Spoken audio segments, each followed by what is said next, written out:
Bonjour mes amis, ça va bien aujourd'hui? Connaissez-vous Charles Perrault? C'est un grand écrivain français de contes célèbres comme La Belle au bois dormant, Le Petit Chaperon rouge, La Barbe bleue, Le Chat botté, Cendrillon et d'autres contes merveilleux que la plupart connaissent. Charles Perrault a réécrit quelques contes aussi. Et Comtesse de Ségur, vous la connaissez? Elle aussi, elle est très connue. Elle a écrit, par exemple, Les Malheurs de Sophie, Les Petites Filles modèles, Les Vacances. Je vous conseille de lire ces livres. Ils sont très amusants.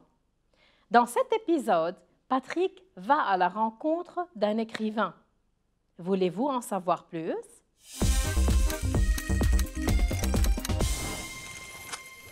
Je serai écrivain.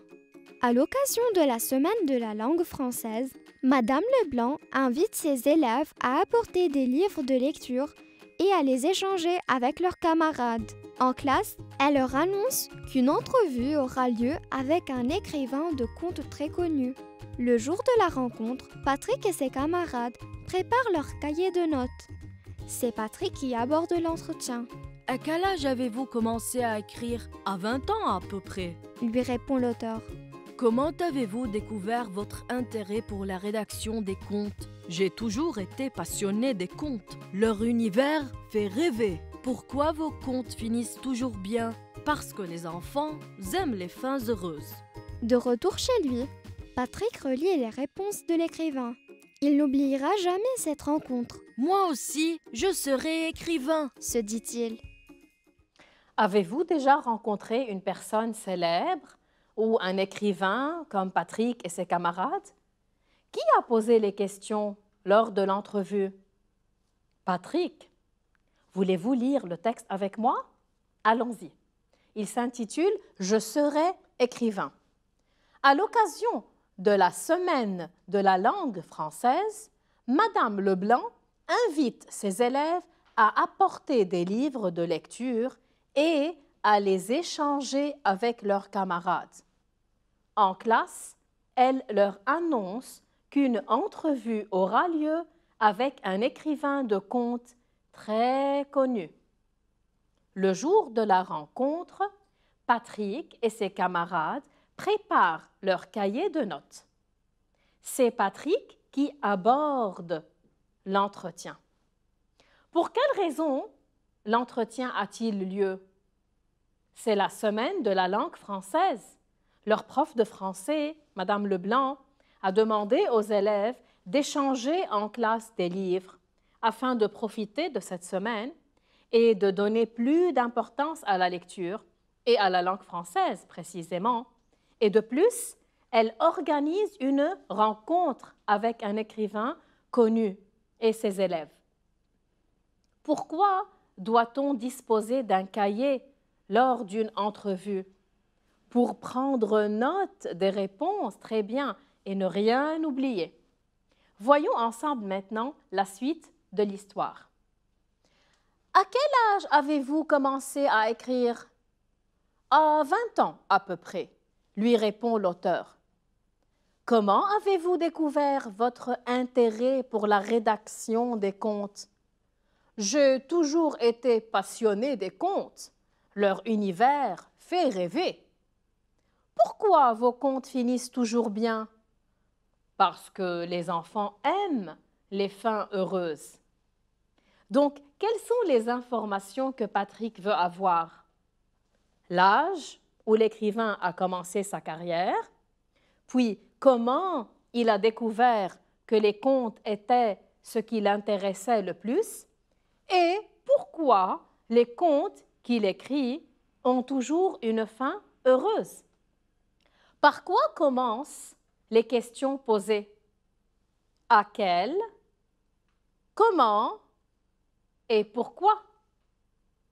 À quel est utilisé lorsqu'on a plusieurs choix? Comment est utilisé lorsqu'on demande la façon? Et pourquoi on l'utilise lorsqu'on demande la raison ou bien la cause?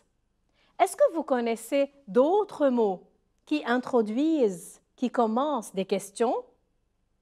Où, quand, qui, est-ce que, quel? Très bien.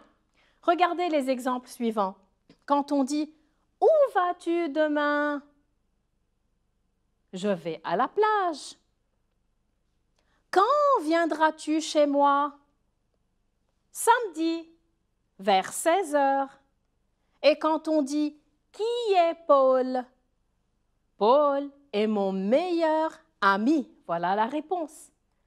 Dans le 4e exemple, quand on dit « Est-ce que tu aimes le français ?» La réponse est « Oui, c'est la langue que je préfère. » Dans le dernier exemple, « Quel est ton animal préféré ?» Mon animal préféré est le chien. Donc, en général, on utilise « qui » pour des personnes et « quel » pour des objets. Passons maintenant à la fin de l'histoire. De retour chez lui, Patrick relit les réponses de l'écrivain. Il n'oubliera jamais cette rencontre. « Moi aussi, je serai écrivain », se dit-il. Donc la rencontre a-t-elle touché Patrick?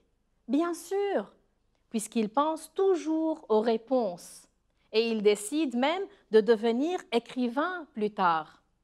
Et comment il le montre, comment il le manifeste? Il dit « Je serai écrivain ».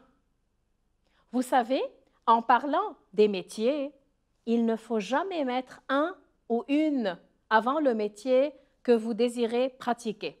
Par exemple, regardez, on dit « Je serai médecin ».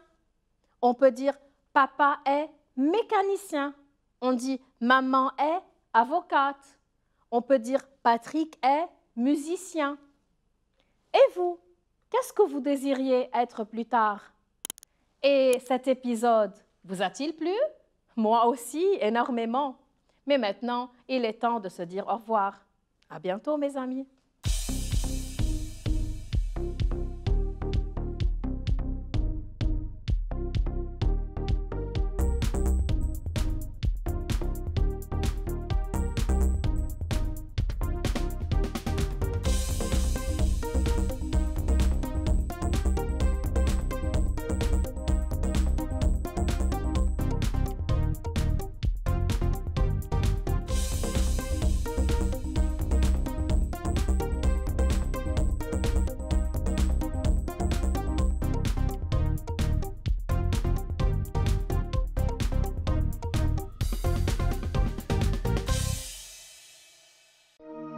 لمشاهدة المزيد من الحلقات زوروا سات7 بلاس.